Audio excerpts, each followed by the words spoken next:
If your future self could see how you're living right now, they'd be disappointed. Not because you failed, but because you never even tried to break the habits that kept you average. You keep saying tomorrow, but tomorrow's stealing your life. And the worst part? You already know it.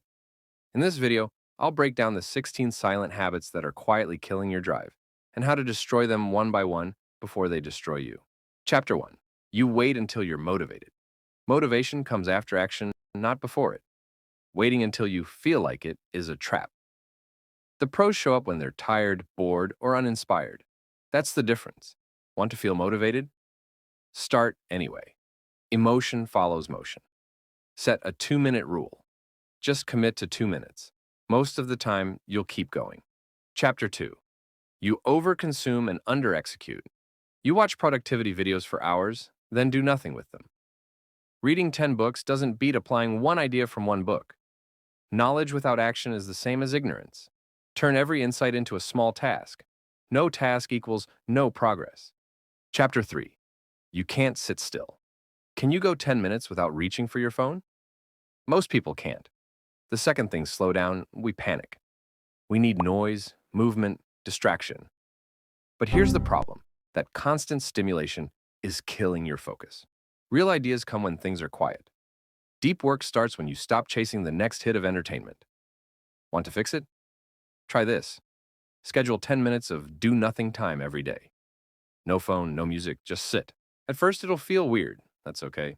But if you can't sit still for 10 minutes, how will you ever focus for 2 hours? Chapter 4. You need too much approval. You start something and instantly wonder, is this good? Do people like it? Am I doing it right? Here's the hard truth. If you always need validation to keep going, you'll stop the moment it disappears. Real growth is quiet. Sometimes no one claps, no likes, no praise. Just effort. That's where most people quit. But not you. If you learn to build in silence, try this. Make a private scoreboard. Track your progress for yourself, not for social media. Because the real ones, they don't need an audience to keep moving. Chapter 5. Procrastination. You tell yourself you'll do it later. You just need a break. Just 5 more minutes. But 5 minutes becomes 5 hours, and then it's tomorrow. Again. Procrastination is self-betrayal. You're postponing the life you want for the comfort of now. Success isn't about doing huge things once. It's about showing up daily, even when you don't feel like it. Chapter 6. You think discipline is a personality trait. You believe some people are just naturally disciplined, that they were born with some special ability to stay consistent. Wrong. Discipline isn't something you're born with.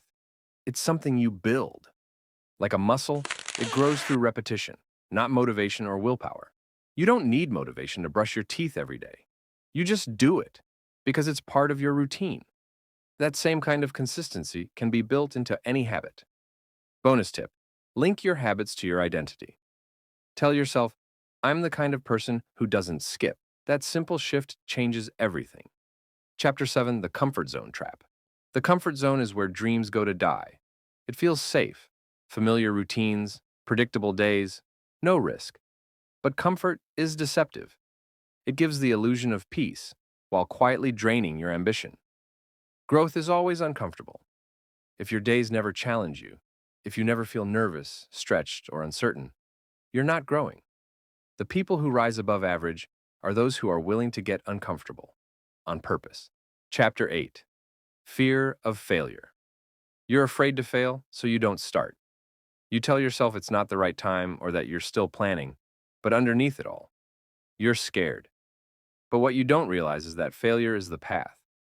Every successful person has failed, not once, but dozens, even hundreds of times. The only real failure is doing nothing. Fail fast, fail smart, but fail forward. Chapter 9. Waiting for the right time. You keep saying you'll start when things calm down, when the timing is better, when you're more ready. But here's the truth. The right time is a myth. Life will never perfectly align for your goals. Winners don't wait. They move forward in imperfect conditions. If you're always waiting, you're not planning. You're stalling. Chapter 10. No goals, no growth. Waking up without a goal is like starting a journey with no destination. You end up busy, but going nowhere. Your brain is built to focus, but only when it knows what to focus on. Goals give your effort a reason. Without them, every day blends into the next. Clear goals do more than guide you. They push you. They give you something to chase, something to measure, and a reason to show up. Want to make progress? Write down what you're aiming for. Keep it where you can see it. Look at it every single day. That's how you stop drifting and start moving with purpose. Chapter 11. Poor Time Management. You say you don't have time, but your screen time says otherwise. We all have 24 hours. The difference? How we use them. If you don't control your time, distractions will. Track your day. Audit your habits. If it doesn't move you forward, cut it. You don't need more hours. You need better priorities. Chapter 12. Avoiding responsibility. Blaming your past, your boss, the system, your parents. It might feel good for a moment, but it keeps you powerless. Responsibility is hard, but it's the only way to take control of your life. You don't have to take the blame for everything, but you do have to decide what you're going to do next. You may not be at fault, but you are still in charge of your response. That's what personal responsibility really means. Not accepting guilt for everything, but owning your power to change your life. Avoiding responsibility might protect your ego in the short term, but it costs you progress in the long term. The moment you start owning your choices, even in unfair situations, you stop being a victim and start being the one who decides what happens next. That's not just maturity, it's freedom. Chapter 13. Negative self-talk. You become what you repeatedly say to yourself. If your inner voice is filled with doubt, criticism, and shame, don't be surprised when your life reflects that. That voice becomes your identity. And the scariest part, you start to believe it. Start speaking like someone who respects themselves, because your thoughts set your ceiling. Chapter 14. Not taking action. You've read enough, watched enough, planned enough, but none of it counts until you take action. Thinking isn't progress. Doing is. You don't need another strategy. You need movement. Most people stay stuck in learning mode because it feels safe. But progress only happens when you step into the work. Clarity comes from action. Confidence comes from action. If you want to move forward, stop waiting and start. Chapter 15. Ignoring financial discipline. It's not about being rich, it's about having options.